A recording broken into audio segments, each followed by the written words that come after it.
नमस्कार. तर आज आपण फ्रेंच फ्राईज बघणार आहोत, एकदम क्रिस्पी असे. तर चला, तर सर्वप्रथम मी आता 2 बटाटे घेतलेले आहे. आधी आपण ते सालून घेत आहोत व्यवस्थित.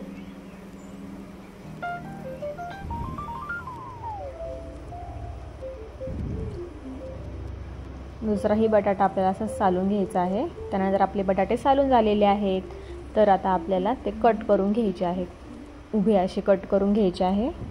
जास्त आपल्याला जाड पण नाही ठेवायचं आहे, जास्त बारीक पण नाही, मीडियम असा ठेवायचा आहे बटाटा कट करून. तर आता आपल्याला दोन्ही बटाटे कापून घ्यायचे आहे.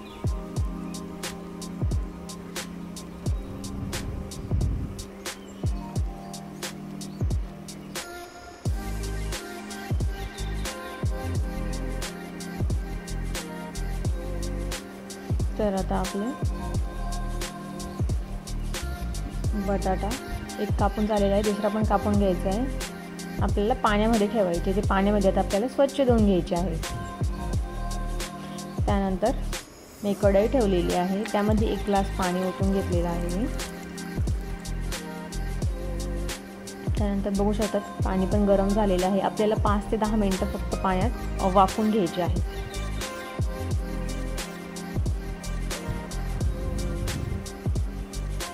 घालून घ्यायचे आता आपण व्यवस्थित.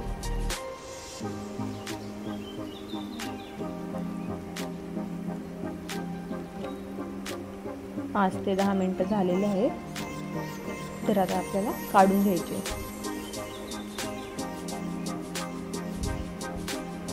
एका भांड्यामध्ये मी काढून घेतले. आता हे आपल्याला पूर्ण पाणी ॲब्झॉर्ब होईपर्यंत एका मी कापडावर पसरून घेते, जेणेकरून पूर्ण कोरडा बटाटा होणार आहे तो.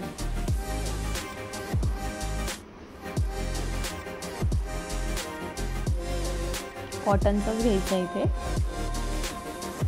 त्यानंतर आपले बटाटे ड्राय झालेले आहे, तर मी एका बाउलमध्ये काढून घेतले इथे.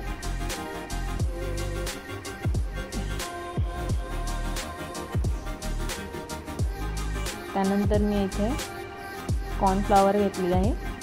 2 चमचे मी कॉर्नफ्लॉवर आणि 1 चमचा मैदा टाकलेला आहे. तर आता हे आपल्याला व्यवस्थित मिक्स करून घ्यायचं आहे, म्हणजे संपूर्ण बटाट्याला लागेल असं व्यवस्थित मिक्स करून घ्यायचं आहे.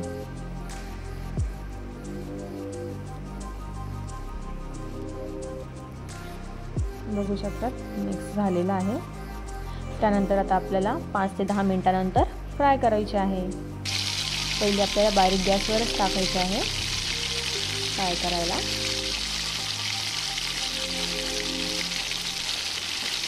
तुम्हाला माझी रेसिपी आवडली असेल तर लाईक करत जा, शेअर करत जा आणि चॅनलला सबस्क्राईब करत जा. बघू शकतात. तर आता आपले फ्रेंच फ्राईज झालेले आहेत. त्यानंतर आता आपण मीठ ॲड करून घेत आहोत. आपल्याला मीठ वरतून टाकायचं आहे, ते तर टेस्ट छान येते. आणि असे बघू शकता तुम्ही एकदम क्रिस्पी असे झालेले आहे. कशी वाटली तुम्हाला रेसिपी माझी? चॅनलला लाईक करा, शेअर करा आणि सबस्क्राईब करा. थँक्यू.